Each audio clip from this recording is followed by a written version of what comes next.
रविंद्र धनखड़ को है जिन्होंने हम सबको बुलाया है और बुलाने का एक मौका दिया है।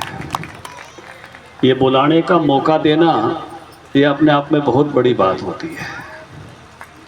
जिंदगी में कोई ना कोई लक्ष्य तय करना और लक्ष्य को पूरा करना, उस लक्ष्य पर लगातार आगे बढ़ते चले जाना।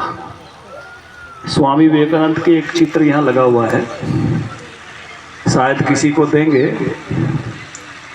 वो स्वामी विवेकानंद ने कहा है कि जिंदगी में एक लक्ष्य तय करो और उस लक्ष्य को इतना बड़ा बनाओ कि उसके लिए जिंदगी भी लगाई जा सके।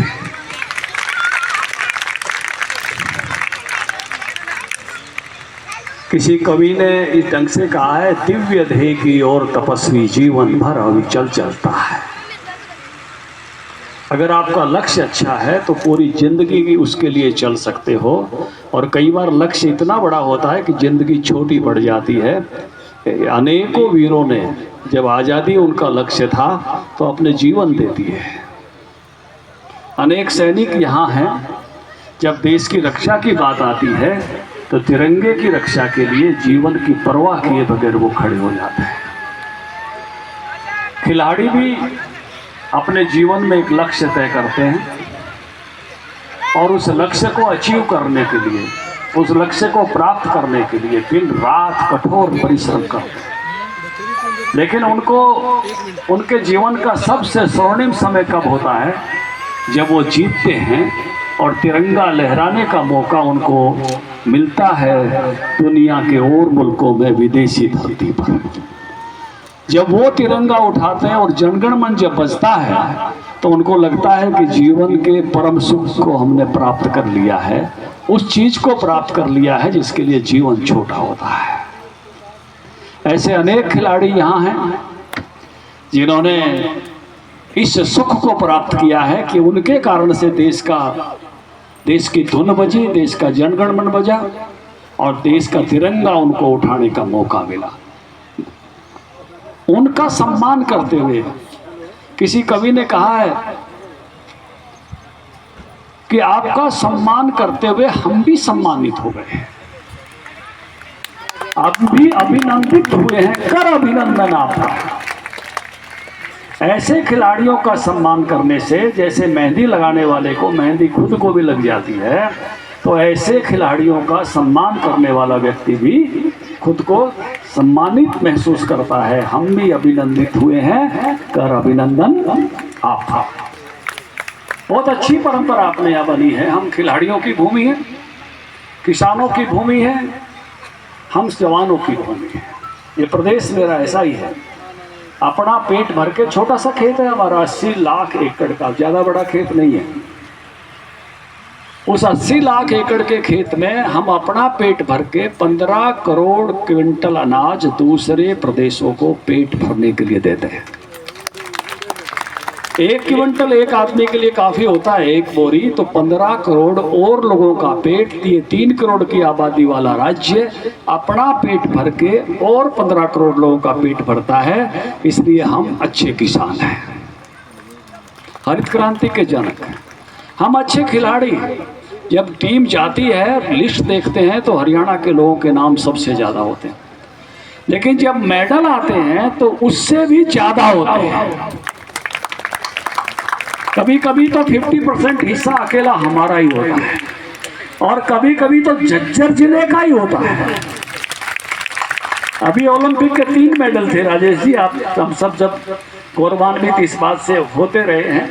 तो हम उस भूमि के हैं, उस इलाके के हैं जहां खेल में हम झंडे गाड़ते हैं। ओलंपिक मेडलों से हमारा सीना सजता है और हम वीरता में भी ऐसे हैं। सैनिक भी दुनिया के सर्वश्रेष्ठ सैनिक हैं। ये झज्जर जिला ऐसा है जिसमें 2 विक्टोरिया क्रॉस विनर हैं। यानी उस समय जब अंग्रेजों का इतना बड़ा राज्य था, बहादुरी का सबसे बड़ा तगमा कोई होता था तो विक्टोरिया क्रॉस होता था। और विक्टोरिया क्रॉस जीतने वाले अपने ही जिले में, तो फर्स्ट वर्ल्ड वॉर में अपने ही गांव के ढाकला के रिश्तेदार बदलू सिंह जी और पलड़ा के Umrao Singh ji second world war में। अब बाकी भी हरियाणा के वीरों के सीने अशोक चक्र से, सुबाणा के राकेश मल्हान अशोक चक्र विजेता है, शांति काल का परमवीर चक्र जैसा सम्मान होता है। तो इस इलाके में ये वीरों की भूमि है और इसीलिए कहा है वीर भोग्या वसुंधरा। खेल में भी वीर ही चाहिए, डरने वाला आदमी नहीं खेल सकता, नहीं जीत सकता। डरने वाला तो पानी में ना बढ़े, ये तो नौकायन में, ड्रैगन नौकायन में जीत क्या है।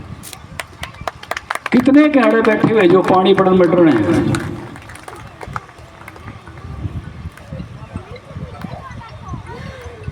अच्छा, तैरना किस किस को आता है? अच्छा, पुराने वाले बताओ, पी में आर पार कौन कौन गए हैं मेरे समेत?